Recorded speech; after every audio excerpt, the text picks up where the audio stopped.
fiction, science fiction, horror, fantasy, crime, LGBT, thriller. You have now entered the House of Mystery with your hosts, Eric Shapiro, David North Martino, John Copenhaver, and Al Warren. 106.5 FM Los Angeles, 102.3 FM Riverside, and 105.0 AM Palm Springs. Welcome back into the House of Mystery. I'm Al Warren. My co-host today, Jennifer Ann Gordon. Hi, Alan. Thanks for having me back. It's been a while. Yeah, it's been a while. Well, you miss your, vacation all over the world and flying, jet setting. Oh, yes, jet setting. That's what I pretend I'm doing, but I was traveling, so that. Well, I saw you with some camels on Yes, Facebook. I went to Morocco. See, this is it. Did you go on your own private jet or? Oh, yeah, and I shared it with like 300 other people because I was just feeling very benevolent. I even sat in one of the really inexpensive seats near the bathroom, just so other people could have a great experience. Wow, what a nice person to do something like that. It was the holidays. Well, so what's going on? What did you do on New Year's and Christmas and all that? Did you Morocco? You were back before that. Christmas. Yeah, I was in Morocco for Thanksgiving and the beginning of December. Christmas, I did absolutely nothing. I think I slept in. But on New Year's Eve, I had friends over to play board games, and we had a potato party where we all brought different potato dishes. Okay.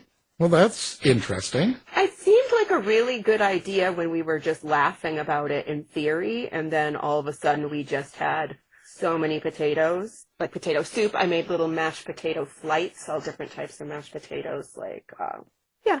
That's interesting. Did you have potatoes, injected with alcohol too for people? Oh, that was just the vodka. Interesting. There we go. Well, here we go. So it's the first show for you back. This is our second week back into the game now. So we've got a dynamic duo back again. It's Batman and Robin, sort of. Not really, but we're going to be talking about a book called The Killer Enigma, Magnolia Bluff Crime Chronicles, and it's book 16. Boy, I'm tired just saying that. So here we go. We got Charles Breakfield. Thank you for being here. Thank you.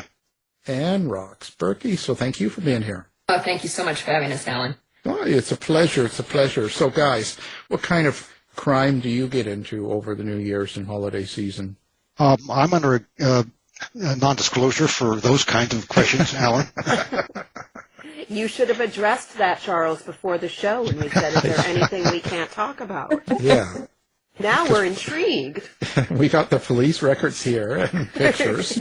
So, what do you do over holidays? Do you guys stop writing, either one of you? Like, Charles, do you stop writing over the holidays? No, I have so much fun doing it. I mean, I probably ought to be arrested for that having that much fun without laughing. So, plotting through stories, some of the marketing approaches, some of the new things that you can learn. Hey, I haven't tried this yet. I wonder what this does. Oh, it blows up in your face, and you got to relearn what you thought you knew. So it's good. It's a good time to be able to practice. It's a good time to be able to exercise the little gray cells, as Hercule Poirot would say, and look for new attack vectors in the Crime Chronicles world. Oh, I bet. So, how about you, Rox? What do you do? You're the party animal, aren't you? Oh, yeah, I am the party animal. Actually, I was pretty busy. I did some travel, but it was certainly not as exciting as Jennifer's travel. I want to get on your travel schedule, Jennifer. That would be really fun. Camels and warmth just seem to really attract me right this moment. It was amazing. I won't lie. I bet it was. But I made a few trips to Denver and visited some bookstores and had a lot of fun doing that. Got to see some of the most beautiful snowfall. And this was when Texas was sitting at, 78 degrees. So it was one of those snowfall issues where you kind of wave goodbye to it after a couple of days. It was great that way. But that was a lot of fun. And then I've been visiting family over the holidays, doing a lot of driving and had a cookie event. So once a year, I try to put together an event with my closest author friends in the area. And Charles comes over to help too and make sure that everybody is on track with the cookies. And we cook, I don't know, somewhere around, I want to say 10 dozen, or no, it was more than that. Probably 20 dozen cookies of all different colors and shapes and sizes, and, took pictures of them and had a lot of fun in between there. It's not like injecting vodka into potatoes. However, I was going to say, did you have potato cookies? No potato cookies. No potato cookies, but I got to tell you, the amaretto ones were great. Yeah, see, they go the fastest. Okay, I'm telling you, they go the fastest. Now we're getting the truth. Yeah, and that's with me, making sure that everybody's, adult beverage is well brimmed, so they can slop up some of the recipes, and we all get to laugh about it. Well, next year you have to do a potato cookie. I think that would be fun. I don't know where the sweet side of that would be. I gotta look at that, Jennifer. I may have to call you. Yeah, I mean, I'm not good with sweet things, hence why I just did potatoes at my party. But yeah, now I'm intrigued. Well, there you go. I think, didn't you bring home a camel too, Jennifer? Snuck it on the plane. Oh my On the gosh. plane, yeah. I mean, that's what happens when you have a private jet. You can. Yeah. I just gotta know, do they spin it really? It wasn't too bad. I was a little bit scared. But I feel like, so when we were riding these camels, a bunch of their little babies were coming along with us, and I feel like all of the camel parents were on their best behavior because their little baby camels were with them. So no spitting. Oh. Other bodily fluids, but no spitting. That's for the X-rated version, not this. Oh no, not those kind of bodily fluids. Well, guys, so you're back now. What? Now this Killer Enigma. Let's talk about that. It's book 16. So what is this series about? So people that don't know you or don't know the series, let's give a basic rundown of what this series is. We can start with what, Charles? The Crime Chronicles series started about, almost 3 years ago. We were invited to participate with a flock of, not a flock, but nine or 10 other authors in this interesting event called the Crime Chronicles. It got started from one of our renegade friends said, "Here, I need something for my blog post." They threw out a picture of a boat to all of us and said, "Write me a short story in your own genre, and you get 2 weeks." We sent through that to him, and everybody had so much fun. Imagine a single picture of a boat kind of washed up, and everybody's imagination running wild in their particular genre, writing a story. And we took it, assembled it, published it, and it was such a fun exercise that somebody said, we could do this with a whole city. Let's invent a city, which is what we did, Magnolia Bluff in Texas. Naturally, because we had some of the best crime money can buy in this state, and we got to participate in the first year, the second year, invited back for the third year, and we even have a position on the fourth year. And everybody writes their own book, has creative content licensing on it, but it's part of the series, and we use the same similar branding for all the books, similar pricing. We even shop it back and forth with each other, saying, "Okay, how's this look? What do you think?" To help give it that extra polish. We use some of the same characters. It's been kind of a fun exercise because you have to be careful not to whack somebody's character that they want to keep, and vice versa. So, but imagine looking at your hometown and a whole bunch of people putting together a single story from their point of view, and it's all about the different crimes and the different individuals that we find within the organization, and it's definitely a lot of fun. And Rox, maybe you want to give a description of the book. Yeah, I think it's very interesting, and you did highlight that we have book 16 with the Killer Enigma, which we do. We also had book 5 in the series called The Flower Enigma. And as Charles was saying, this does take place in Texas, but it's actually in the hill country of Texas. And for those who haven't been there, this is an area that's really pretty. It's got rolling hills, and I emphasize the word hills because we probably aren't over 200 feet above sea level. Okay, so they're definitely hills, not mountains. But they're fun, and they're small communities, small town, originally settled places that some stayed, some didn't stay, and this one happened to grow up near a reservoir in Texas. And so, each of the authors creates their own characters, their own scenario. But if you have ever lived in a town where everybody knows everybody's business, that's like Texas. And so the point of views are different, and I like my next door neighbor, but Charles doesn't like the next door neighbor, and they're maybe for 2 different reasons. So that's why we can use these characters and make them fun. But we have our own police, we have our own librarian, and every one of the authors does write a self-contained book. So there's no cliffhanger per se in any of these, but it's been fun. And they're just, somebody dies. Most of them are along the genre of cozy mystery kind of style, which for us was a big leap because we've been doing thrillers. We haven't really been doing the cozy mystery style. So that was one of the reasons it was so intriguing to jump into here. So, we've got a cozy mystery thing going on. And Killer Enigma, it was, I don't know, how many years was it in the making? Like 30 years in the making or something like that? To actually uncover the secrets. This sounds really, I don't want to say overwhelming, but I just can't believe the organization this must take for not only you two are writing together, but, kind of collaborating with all of these different people. So I'll get back to that.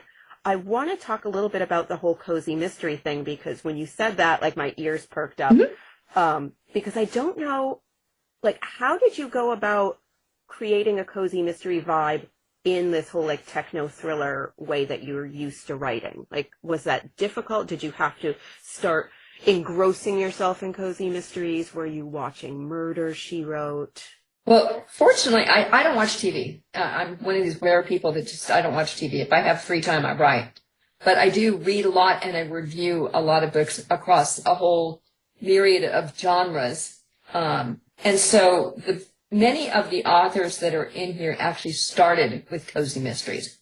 So we have had a little bit of mentoring in order to be able to do this, and we're good friends with them. But it was different. So what we do is, the cozy mystery as we understand it is, people die. You're not necessarily seeing blood and gore and all of that kind of stuff. And any romance that would ever possibly happen in a cozy mystery would happen behind closed doors. So it's a whole different viewpoint. But, we can't always eliminate all of the technology. And so we do use some of the techno stuff to solve some of the mysteries that are going on in Magnolia Bluff.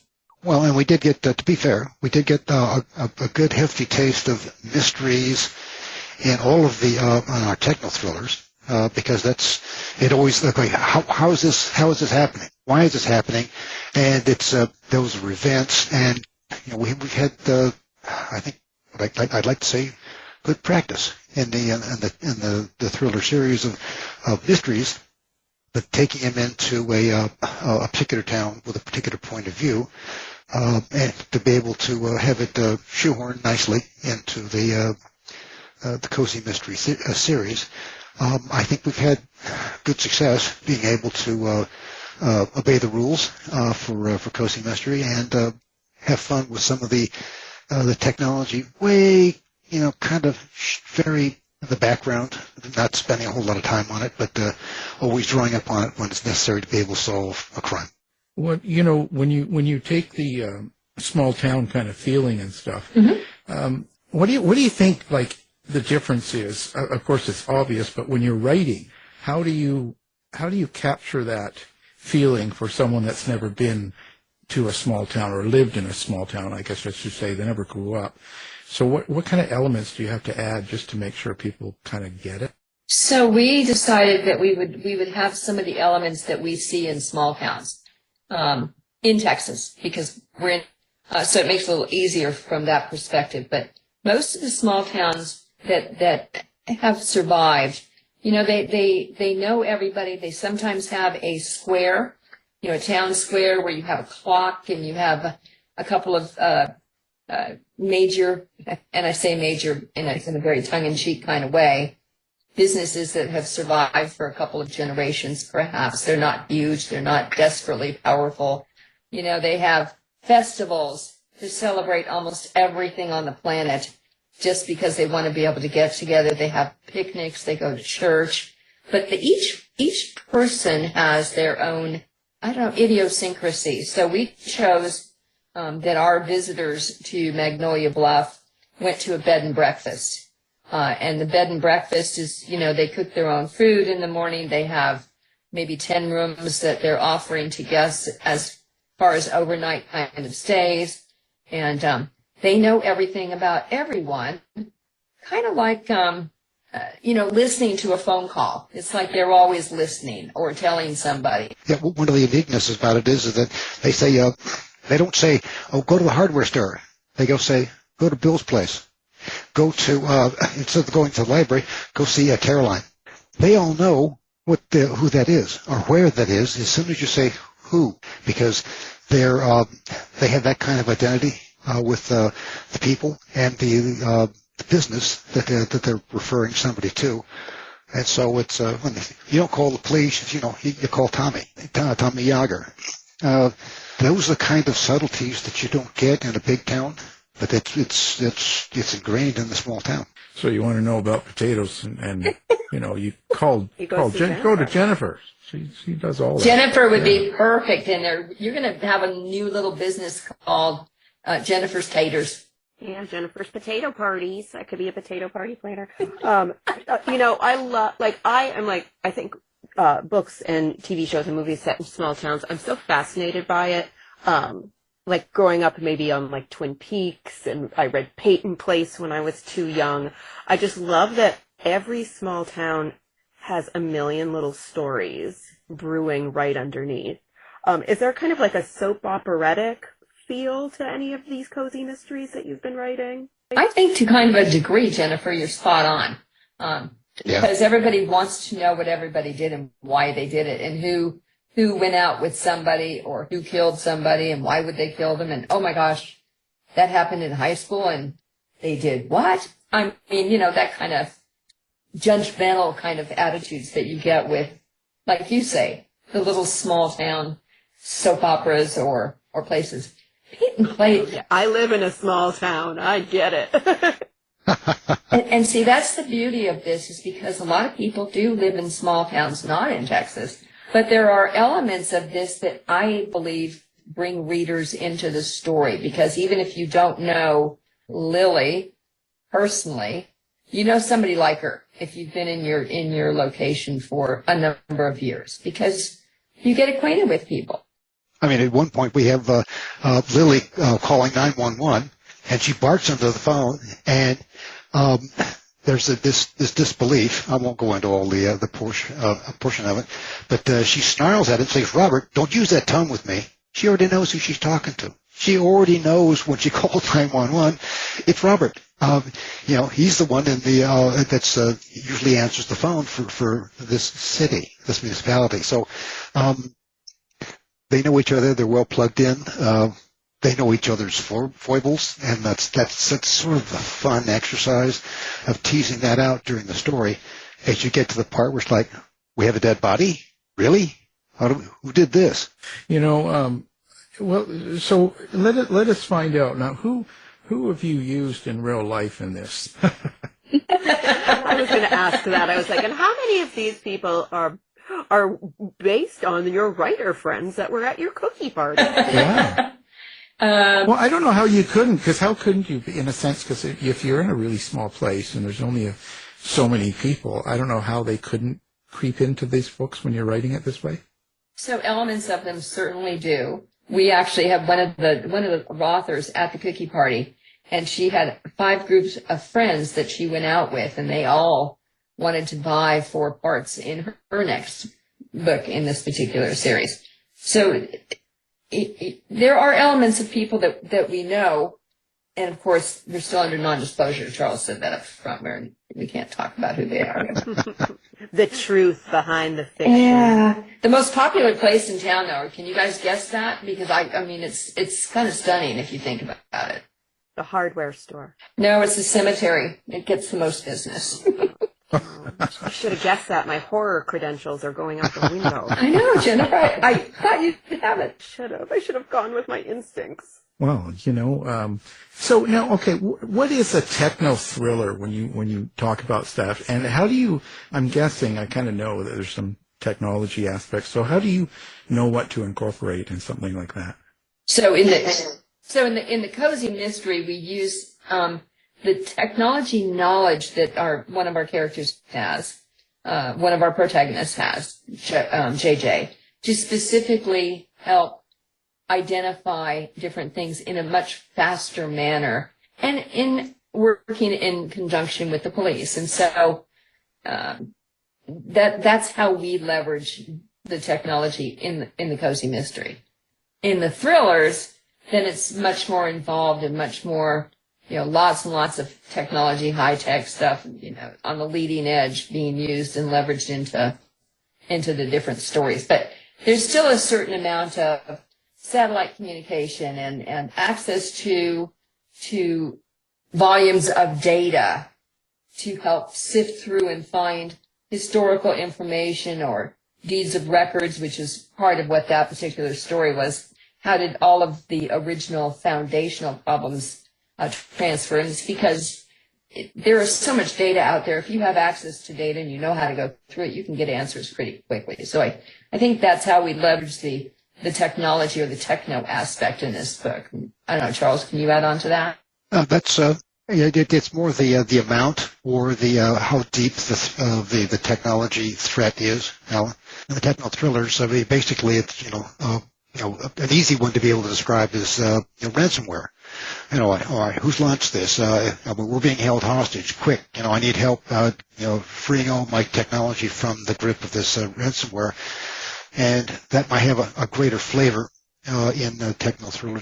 In the Magnolia Bluff series, we tend to it tends to take a very secondary position, and we do more of the amateur sleuthing, more of the let's go see these people and talk through it, much like a regular detective would, but that's not their first job.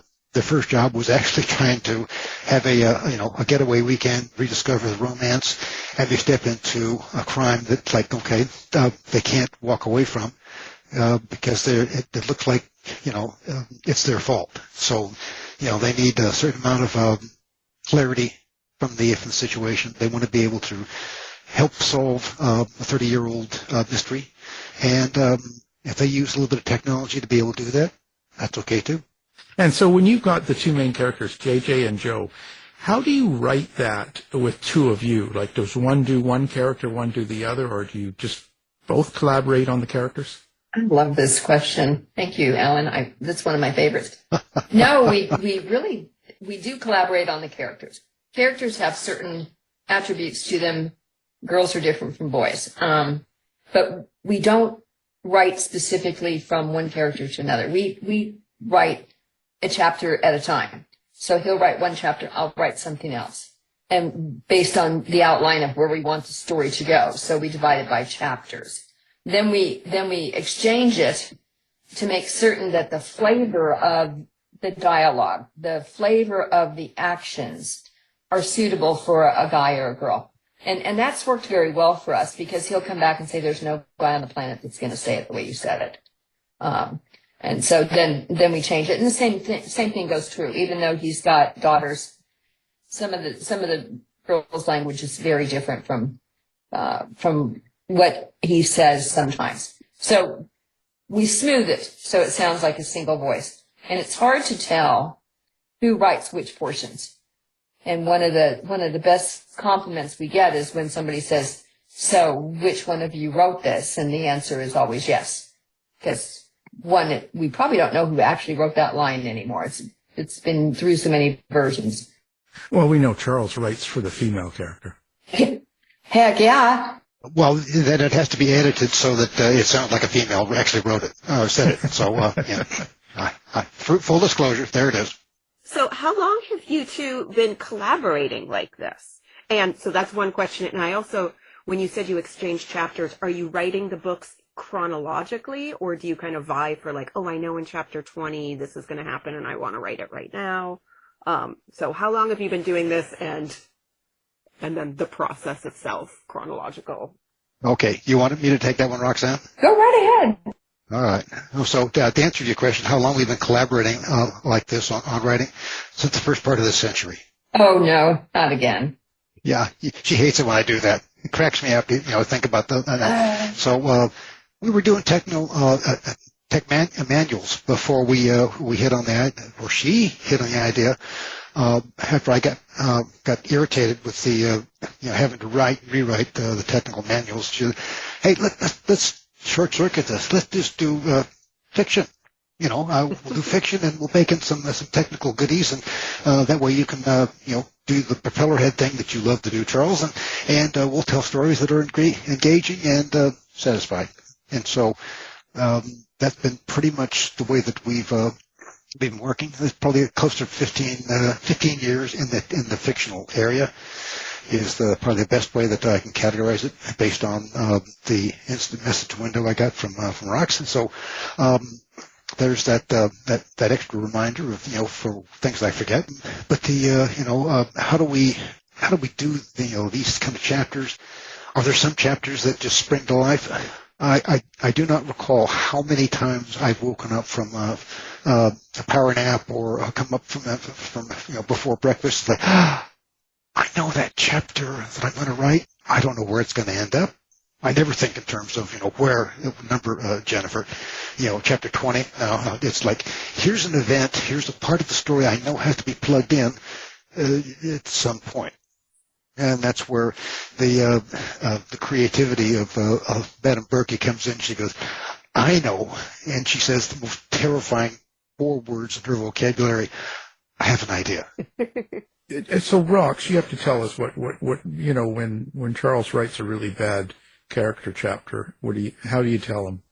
How do I tell him?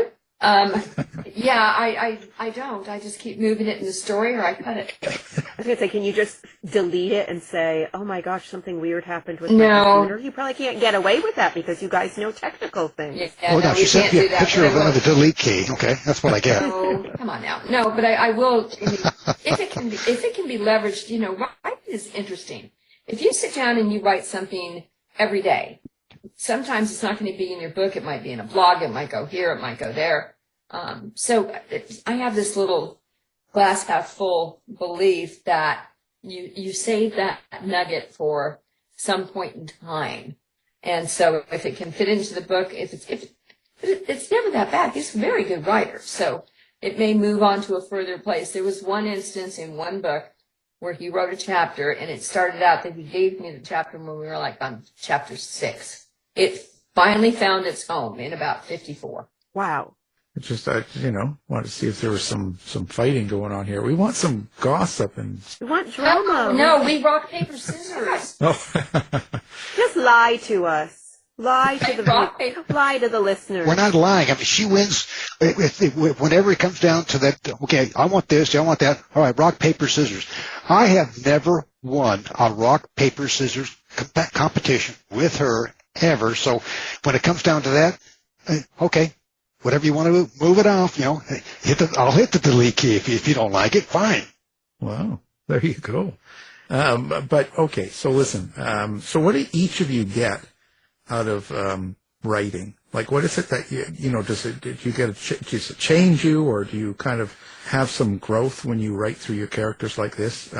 Start with Rox. I do. I think every time I address a character and find a new element to put into them, I do. I think I do better, and I think I get a little charge out of it.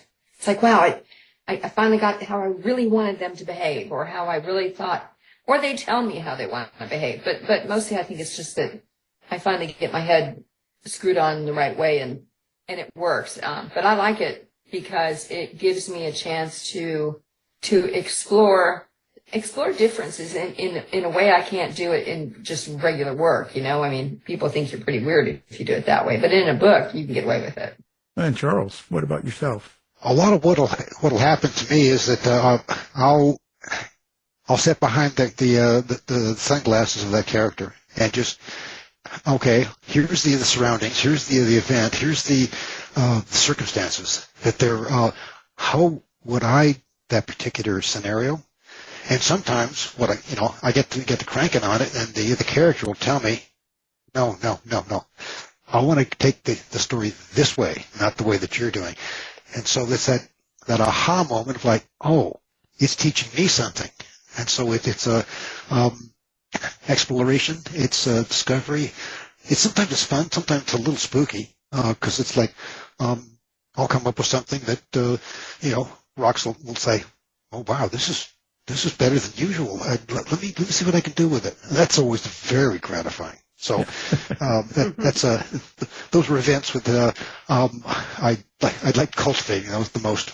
Well, and you guys, it sounds like live through your characters. You hear them, you interact with them, you have a relationship with them. So, what happens to them when you have to kill them, or when they die, or when they go away, or if a book ends? Do your characters leave? The reason we started the books, the thriller books, the first series, and Charles said, well, oh, good. Here's the first chapter. He bought into my idea. He goes, this will be a trilogy. And I went, no, it's a series, because I don't want to have to kill these people. And so we have killed them, and it's so sad. The bad guys getting killed never bothers me at all.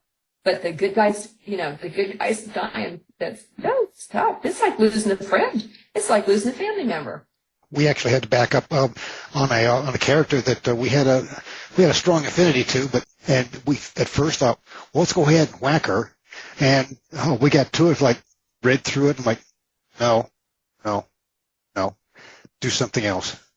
We're going to reuse her at some point, and we did, and she actually showed up in a couple of different books. Always she's known as Master Poe. And she actually had greater longevity than what I ever envisioned. But because the stories that showed up, the thought story threads that we looked at, we plug in characters. We've got what I would consider a fairly good character universe that have probably run the gambit of most of the books we want to be able to do. That's why we started the second series in the Enigma Tracer as a sort of a compendium, or sort of the next phase of the people who take over after you're gone. So it's a very interesting approach. You plug in characters, you take them out. Probably the best compliment I remember was a reviewer that complained. He said, I didn't want to feel sorry for that guy, but I couldn't help myself. I really didn't want to see. I felt so sorry for him, even though he was an antagonist. And so that's when we know we're hitting on all cylinders for a character. And sometimes they come back, and sometimes they don't. They just maybe drift off. I love that, Charles. Honestly, I think as writers in general, I think it's one of our favorite compliments when somebody really loves one of our villains or something, or understands them. Do each of you have a favorite character that you just absolutely adore writing? Roxy, you can take it. I've had different characters that I like along the way. I like the first character, the main protagonist in Factor, and he grew up and changed, and he's been in a couple of short stories, and Jacob Michaels is who he is, and he's one of my favorites. The very best favorite that probably will never die, fortunately, is Ichabod. And Ichabod's a supercomputer with every possible capability there is. And boy, it's been fun writing him. I'd have to agree with that. The Ichabod is the intelligent enhanced supercomputer. In book 5, he petitions the main programmer, Dr. Quip, he says, I don't understand humor. Explain humor to me. And we have fun with little snippets of that dashing in and out of the technical thriller. I mean, they're trying to figure out, who's distorting the commodities market, who's tampering with the future, who's predicting. It's like, whoa! And then here's the supercomputer helping you break the bad guys down, and he wants to learn about humor. It's those kind of juxtapositions that we like to explore throughout the books, and think about we started poking fun at ourselves as technologists early on. It's actually an acronym, and it stands for Immersive Collaborative Associative Binary Override Deterministic Systems. Which doesn't really mean anything, but it was a fun string of characters to be able to refer to, and he's probably my favorite character to write for in the series. So how do you tackle writing your bad people? You said you really liked writing evil characters, or so. So how is it that you explain that, or how much detail do you put into your bad people? Some of them have quite a bit of detail, and we either get it from people that we have known and worked with that have been close to the leading edge of evil, or a combination, which a lot of our characters are really a combination to a degree, to become their own person, as it were. But some of them, quite a few. In this particular book that we're talking about, The Killer Enigma, the bad character in this book appears very early, and it's not obvious how bad they are. It's not quite there, but there are layers to everybody, and you peel back the layers of the person and why they did or did not do the steps to get to where they are today. It's always interesting. The kind of the psychology behind it it's fascinating to me that people could be so icky. For lack of a better term. Some people are just icky. To say, is that the technical term? Yeah, that is my technical icky, term. yeah. Icky. Well, at one point we were every once in a while we'll get this idea. Hey, let's petition our email folks and say we're looking for some characters for this next book. Who wants to be the evil genius? Who wants to be the evil femme fatale? And who wants to be the reluctant hero? And you wouldn't believe how many people show up saying, "Oh, I want the evil genius." And I pulled it on somebody at one of the conventions we were at. His buddy looked at me and goes, "I can see the evil part, not the genius, though." Oh, there you go. Well, we still want some names of these bad people so we can get them on the phone here. Start a debate here. Well, the couple that I immortalized at Rox's forbearance in Enigma Rising, we did a lot of character study, and most of them were people I know, have known, and hopefully they're still behind bars. So you hang out with a lot of people behind bars, do you? Not anymore. Well, not anymore. I'm on parole, okay? Hey.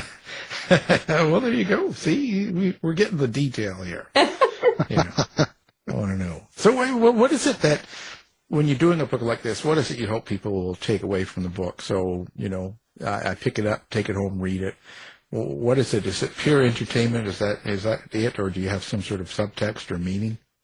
I think for these books specifically, in this particular Magnolia Bluff Crime Chronicles, it's that they enjoy the stories and find them creative and fulfilling, and like a great mystery, lots of twists and turns.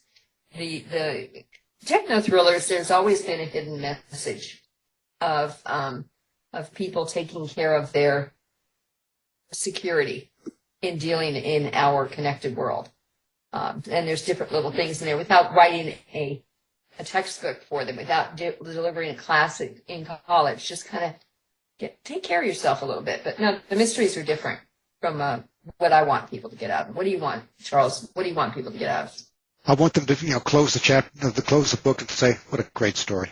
I was I didn't see the twists that I expected to be able to do it this way. You guys surprised me. That's gratifying, because it means that I've done that, hey, I know where this is going. Like, ooh, wow, well, this is good.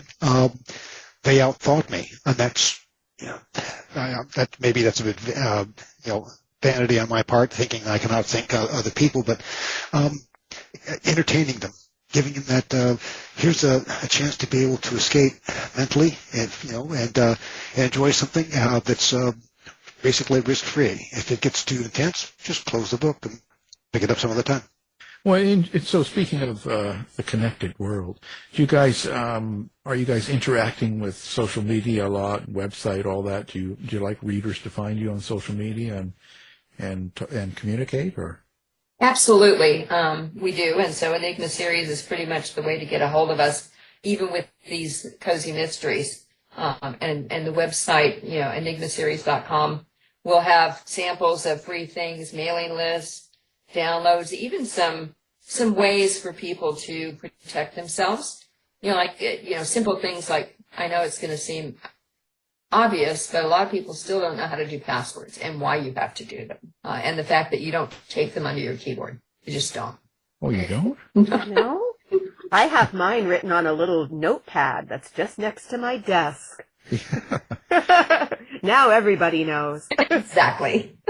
Well, and we don't recommend passwords. We recommend passphrases because they're harder to guess and they take more characters. And so, one of my older password phrases of buy poison to be able to kill the neighbor because he parked his car in my yard again. Those are really difficult passphrases to guess for. So that's the kind of thing but it's easy to remember because he's always parking in my yard. So that's the kind of thing that we harp on. Do the easy things first in technology is what they say.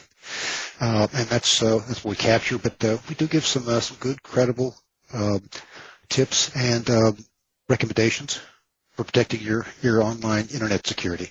Well, and your neighbor was parking on the yard, but he disappeared. That's why they killed him off in one of the cozy mysteries. Yeah. That's right, yeah. Died in that bed and breakfast. Exactly, and that was one of the guys we didn't want to bring up because, we can't do that. The trial's still going on. Yeah. Too soon. I'm always leery about telling people I plan for stuff because the next thing I know, I'm in front of a judge and they're screaming, premeditated. So I got to be careful, Be careful what you write. Are you doing social media then too? Or you guys can people find you on TikTok? Not TikTok. Absolutely not. We did that for a minute and decided that was probably not where we wanted to go. But there's two of you. You could do viral dance trends and give us advice on password protection. Go. Interesting. While doing the jive. Interesting. I love it. But no, we can. Jennifer, you may have to coach us on that. That's. I can do that. That is my day job. Oh, right. Nice. Well, there you have it. But Twitter and Instagram and Facebook and the Enigma series can be found on all those. Also on YouTube. So we have quite a few things on YouTube because of the audiobooks so we have little segments out there on YouTube and of course the book trailers are out there as well, and we'd love to have people go to the Enigma series on YouTube and subscribe. That would be awesome. Well, there you go. Yeah, the Audible books are quite surprising. We teamed up with an absolutely brilliant voice actor, and he does all of the techno thriller series for us, and so we've got Audible. So if reading and on ebooks or hard copy is not your thing, I'm going to recommend the Audible that we have available. One of the listener wrote in griping, like, I can't believe you guys. I'm so irritated with you. I said, what's the matter? I shot back, and he goes, I started on one of your books. I couldn't do anything the rest of the weekend. I mean, it chewed through 9 hours, and I want my time back. I said, did you enjoy the book? And he goes, well, yeah. Where's the next one? What can I say? You can't win them all. You can't please everybody all the time. There it is. Well, it's been fun having you on again. And, of course, now the book we're talking about is The Killer Enigma, Magnolia Bluff Crime Chronicles, Book 16. Our guests have been the authors, Charles Breakfield and Rox Burkey. So thanks for being here, guys. Oh, thank you. Ellen, thank you. You've been listening to the House of Mystery radio show. To find out more about our guests, hosts, or shows, go to www.houseofmystery.com. Show's over for now. Was it as good for you as it was for me? Well, good night. This has been a production of Something Weird Media. I'll be back.